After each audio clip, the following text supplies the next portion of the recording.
আসসালামু আলাইকুম। মুসলমানদের দুইটা ঈদের মধ্যে হচ্ছে যে পবিত্র ঈদুল আজহা হচ্ছে দুইটা ঈদের মধ্যে অন্যতম একটা ঈদ। ঈদের মধ্যে কুরবানির ঈদের মাংসকে হচ্ছে যে 3 ভাগে ভাগ করতে হয়। আমরা মাংসকে 3 ভাগে ভাগ করে এখন হচ্ছে ফাতেহার জন্য রেডি করতেছি। তো মাংসের যা যা মশলা লাগে সবগুলো হচ্ছে যে সুন্দর করে আগে থেকে রেডি করা আছে, এবং হচ্ছে মাংসগুলো হচ্ছে একটু পাত্রের মধ্যে নিয়ে নিলাম। তারপর হচ্ছে যে মশলা যা লাগে উপরে দিয়ে দিচ্ছি মশলাগুলো দেওয়ার পর হচ্ছে তেল মশলা সবগুলো একসাথে দেওয়ার পর হচ্ছে এখন হচ্ছে মাংসগুলো একটু নেড়ে চেড়ে নেব, কারণ হচ্ছে মশলাগুলো যাতে হচ্ছে ভিতরে যায় সেক্ষেত্রে হচ্ছে একটু করে নেড়ে চেড়ে নিতে হচ্ছে।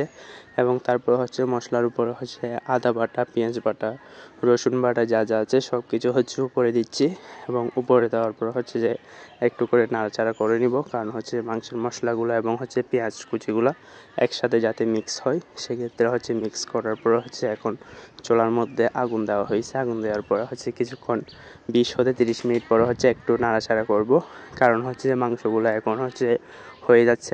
তারপর হচ্ছে মাংসগুলো একটু নাড়াচাড়া করার পর হচ্ছে প্রায় 1 হতে 2 ঘন্টা পর হচ্ছে মাংসগুলো হয়ে গেছে। মাংসগুলো হচ্ছে এখন সিদ্ধ হচ্ছে, এখন মাংস হচ্ছে প্রায় হয়ে গেছে শেষের দিকে। তো মাংস রান্না করা শেষ, এখন হচ্ছে যে হুজুর আসছে ফাতেহা দেওয়ার জন্য। তো মাংসগুলো মাশাআল্লাহ দেখতে অনেক সুন্দর দেখাচ্ছে, এবং হচ্ছে ফাতেহার জন্য হচ্ছে প্রস্তুত করা হয়েছে। তো এখন ফাতেহা দিয়ে হচ্ছে যে আমরা পরিবেশন করব। আসসালামু আলাইকুম।